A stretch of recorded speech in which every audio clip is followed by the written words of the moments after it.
The feeling of grief is not exclusive to death. I know the word grief makes you think of funerals, caskets, and people wearing black, but grief comes in many forms, and it doesn't always involve someone who has passed away.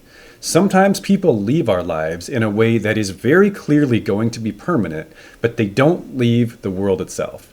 They're still out there somewhere. We know they're still out there, but we don't have them anymore. They are gone from us. Some examples of this could be a breakup or a friendship that ends in a very definitive and final way. Maybe your parent left your life when you were a kid and you just haven't seen them in a decade. Maybe you are a parent and your kids are adults and they have gone no contact with you. That's by no means an exhaustive list, just a few examples of how someone can leave our lives and leave us with a grief-shaped hole in our hearts, but not be dead. I don't believe there's any value in comparing emotional pain, but one thing I do know is when you're dealing with grieving someone who still exists out there, there are unique challenges to that experience that you don't face when you're grieving someone who has died. There is a lot less room for closure and a lot more room for guilt. Your mind has a lot more space to wonder about what could have been and if you could have stopped the loss from happening than if the person was just dead. And just so you know, I speak from experience on this.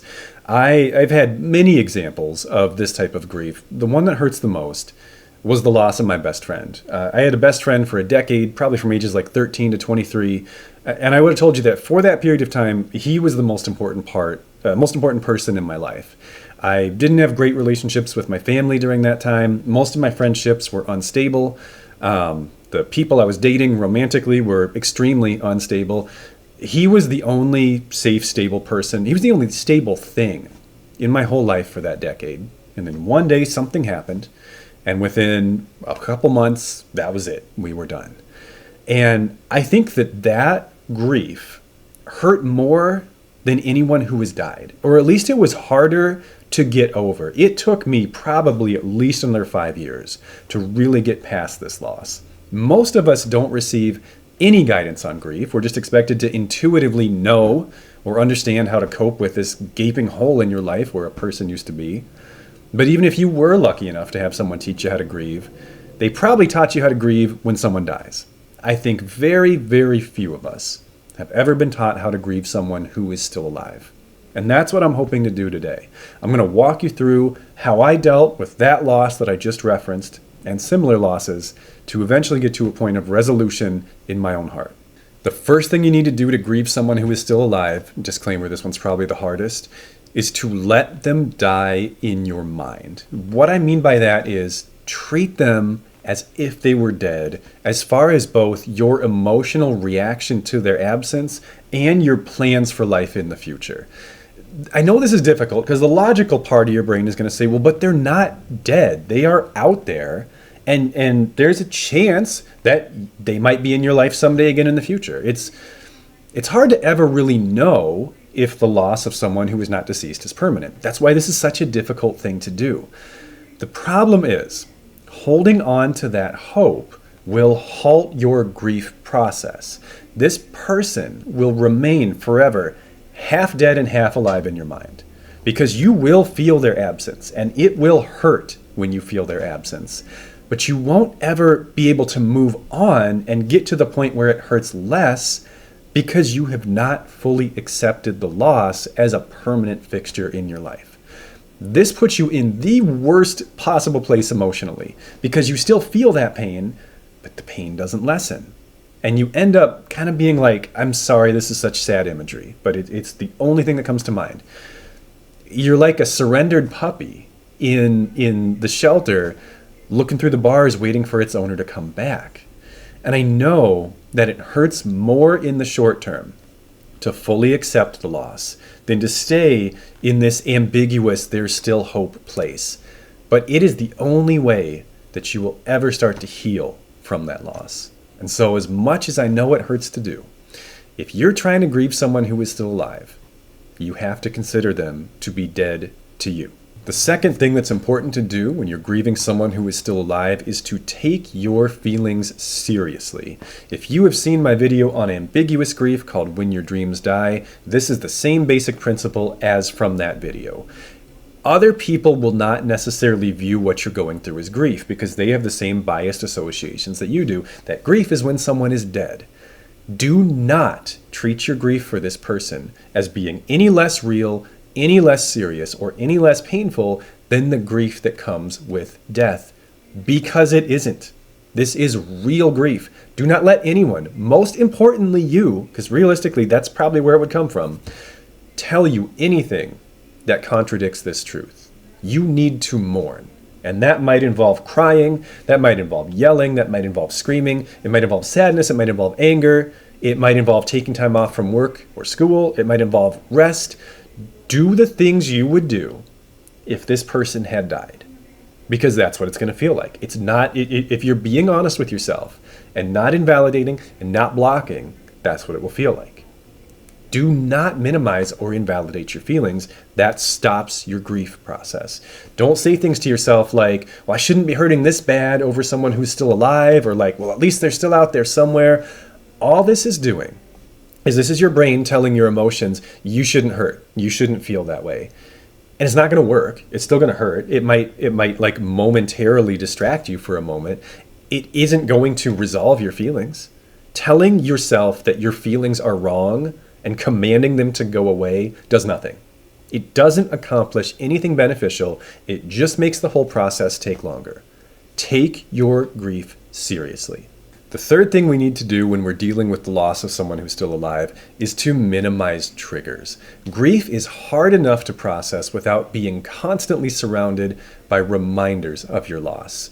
You don't need to artificially trigger your grief process. You don't need to force yourself to feel the feelings or think about the person. In fact, doing that really isn't beneficial, because the healing and the recovery from a grief process really only come when you're in a state where you can feel the hurt, but you can remain cognitively present and somewhat emotionally regulated.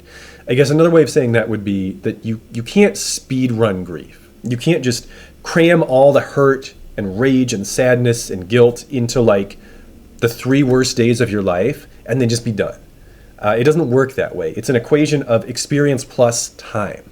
And if you try to speed run it, if you try to do it all at once, you're actually just emotionally torturing yourself. You're not expediting the process. You're making yourself miserable for no reason. So I want you to consider modifying your environment in ways that minimize triggers. What that's going to look like is going to be different for every person in every situation. It might mean that like objects, like gifts from this person or photographs of you with this person, they might need to get put into storage for a while. You might need to make a separate folder on your phone that some pictures have to get put into for a while. You might need to rearrange a room in your house that you associate with this person, or redecorate, or repaint. You don't want, if everything around you in your life looks the same as when that person was in your life, then your life will just feel like a sad version of the life you used to have. And that doesn't help you. Novelty is important. Things that don't remind you of anything are important. So make some changes to your environment, whether that's like your phone, your room, your schedule, whatever. Change things up a little bit so that you're not being constantly bombarded by external triggers of the grief. The internal triggers will be plenty, I promise. And the fourth thing that really helped me deal with this grief was reattributing memories and experiences that I previously attributed to spending time with that person. So any important relationship in your life, there will be certain things that you associate with that person, whether that's songs, activities, places, movies, video games, whatever. When something that is important to you becomes associated with a person and that person is then lost to you, you basically have 3 choices. You can avoid that thing forever, you can be really sad when that thing comes up, or you can reattribute that thing and reclaim it as part of your life. This is best explained with an example. For some stupid reason, I got broken up with twice in really heartbreaking fashion in the middle of the movie Friday. It's pure coincidence. It's not Friday's fault. But I was a teenager in the 90s, and so that stupid movie was everywhere. And because this happened twice, and it was the first two times I tried to watch that movie, I didn't finish it either time. I was so heartbroken, I was done with the movie. Anytime this movie came up, it just instantly brought me back to these breakups and this insecurity and this sense of being not good enough. And people around me were just quoting this stupid movie constantly. And so what I eventually did is I watched the movie several times with friends. Just friends, safe, secure people, so that these memories of getting dumped weren't the only associations I had with the movie Friday. I still think it's a dumb movie, but it's at least not a massive grief trigger for me anymore. We're basically just like Pavlov's dogs and its classical conditioning. You can reclaim things that are important to you by creating new associations with the stimuli that exist independently of the person you have lost. Do that stuff with other people, or do them alone. And eventually, when the volume of experiences you have with that thing is greater than the volume of experiences you had with that person, that thing becomes reclaimed and reattributed. You'll still think about the person. It'll still be a reminder of their loss. But that's not the only thing you'll think of when that thing comes up. Don't let entire chunks of your life, especially things that are really important to you, be stolen by someone who is gone, because that just makes it harder than it needs to be. I know this is a difficult topic. It's more nuanced than the 12 minutes or so that I've presented here, but I really think these are the key bullet point techniques and concepts that can help you recover from this very specific and poorly understood type of grief. As always, I hope this helps, and I will see you guys next time. Take care.